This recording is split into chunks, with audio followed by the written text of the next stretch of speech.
Hey everybody, it's your girl Dominique with Empathic Guidance. I'm back with another video today. Now today's video topic is basically a story time mixed with I guess an epiphany I had. So the title of the video is, as you can see, I see why spiritual awakenings are so lonely. And so I want to just start by saying the ritual last night, it started off really well. I actually did it by myself, and then as I completed, a friend of mine's called me and asked me if I can kind of walk her through it again, which, since my light work is technically, helping and healing people, I didn't want to oppose to her request to help see her through her first time setting her intentions with the new moon in Capricorn last night. So I told her, come on, come on. It's, something outside. I normally don't have company because, as most people know, I stay with other people because I just got out of a relationship in which I left abruptly with nothing but the clothes on my back. So with that being said, I'm starting from the ground up. I'm having to replace basically everything I had via things that I gained in a relationship and things that I had before the relationship, because I literally had to leave everything behind. So I'm staying with people. I don't have company. I've been here for 3 months. I barely go anywhere. We started off on the porch as I advised you guys to do, because that's what I like to do and that's what I did for my own ritual. She didn't come until, I want to say, a little after 12. So I didn't want to rush through it, but it was kind of windy outside. So I just invited her to come and sit on the living room floor. We sat by the picture window. I relit the fireplace that I had going already, and I had her set her intentions, and then we meditated for 5 minutes, and then we were just sitting there kind of chit-chatting about a video that I posted on here that I deleted because she wanted to see it. And then one of the people that I live with, they came out the room, and then they walked back in the room, and then they sent their spouse out the room, and then the spouse was like, yeah, can we talk? And I'm like, okay, cool.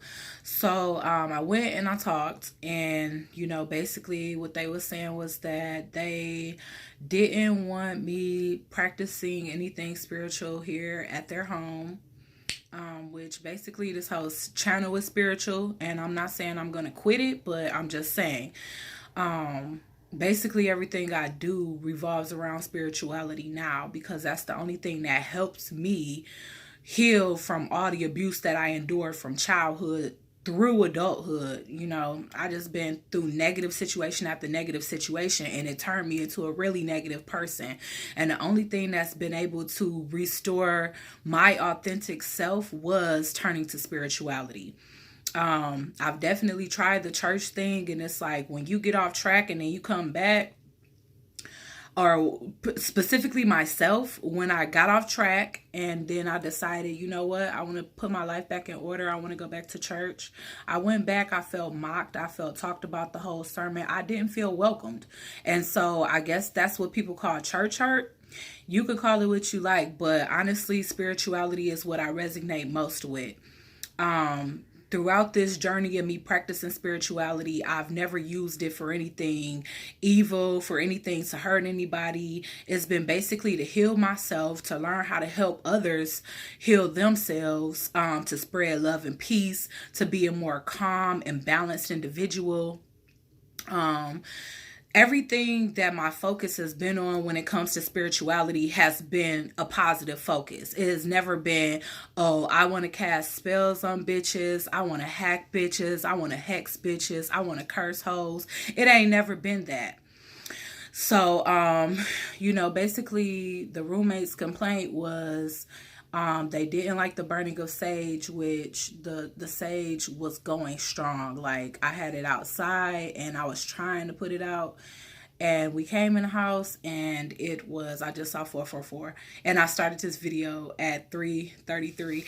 I am into synchronicity, so y'all gonna hear me say that. If the video ever makes it to 11:11, y'all gonna hear me say that. 12:12, that. I am the seer of master numbers. Like, I'm always seeing them. And I know that that's a sign that I'm on the right path. So anybody that I cannot be my authentic self around, I'm sorry, but we probably won't have a strong bond, because I left with the clothes on my back because I felt like I couldn't be myself with the person I was with. So I'm definitely, and that was the love of my life. Like, when I say I love that man like I loved air, so if I would leave the love of my life because I felt like I couldn't be accepted, then I would shut anybody out. And that's just the bottom line. I'm not conforming to anything to please anyone anymore. As far as the burning of sage in somebody else's house, they don't like it, I won't do it. But they felt like they woke up out their sleep feeling sick because they could smell the sage burning. And I know that person is subscribed to my page, so I really hope they watch this. Not so that it's not so much because I'm bashing them, but because they really need to educate themselves. Because the true definition of ignorance is speaking on something that you know absolutely nothing about, and you speaking with so much, like, you speaking with so much conviction, like you just researched it, studied it, and it's a bad thing. I researched and I studied this before I decided that this was the right path for me. So that's the reason why I can speak on it personally. But if you have no idea what spirituality and burning sage is and or means, then it's no way for you to speak on it. So when that person said it made them kind of sick, it kind of made me offended, because it made me feel like they felt like I was on some devilish stuff. And kind of that's what was being projected to me in so many words, as if they are religious and I'm spiritual and we in a battle together, or I'm fighting against them, or I'm doing devilish stuff while they trying to go to church and read the Bible and do devotion and pray. So I looked up some benefits of sage. And first of all, it's an antimicrobial. It has antimicrobial products, anti-inflammatory properties, not products, in sage that will actually heal sickness. So one thing about it is, devilish things or things that have devilish energy, they don't make you feel sick. They make you feel good. And that's the reason why sex makes you feel good. That's the reason why drugs and alcohol make you feel good, because those are things that are devil-based energy, especially when you do it to access. Now, if you do it in moderation, then maybe not so much. Or if you're having sex with your husband or wife, maybe not, it's not devil energy. But I'm sorry, things that are meant to heal you, more than likely they make you feel sick first. Like, you don't feel good when you're throwing up. You don't feel good when you have diarrhea. It doesn't feel comfortable when you coughing up phlegm. But those are all things to eliminate things in your body that's not supposed to be here. So even though I couldn't think of that last night because I was so freaking offended that I was made out to be like some devil worshiper or something, that sage probably had you feeling like that when you woke up, because you probably do have some negative energy that it was getting out of you. Probably because whenever your body is expelling things that don't belong, then it's an uncomfortable feeling, such as throwing up, such as diarrhea, such as coughing up phlegm. Those are all forms of getting toxins out your body, and none of those things feel good, do they? So 11 other benefits to burning sage is, first of all, I want to say that sage is a sacred religious practice in Native American cultures.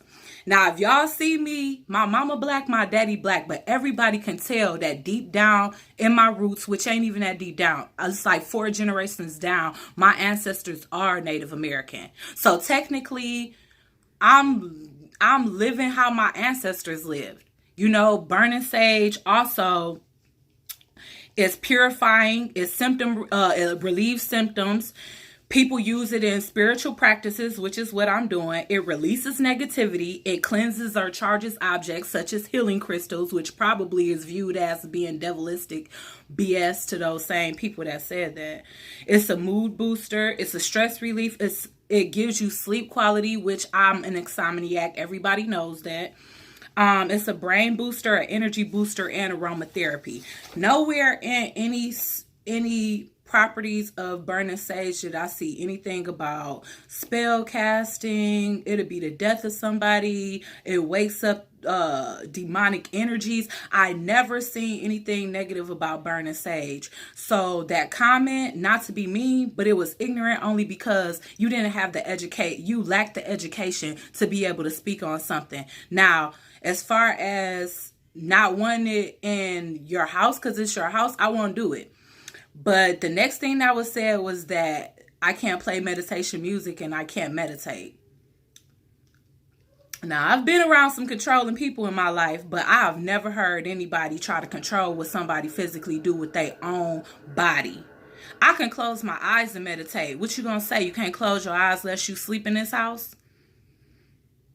So, I'm just saying, I've literally every friend, everybody that I've ever valued in my life has dropped off the face of the planet when it comes to my life.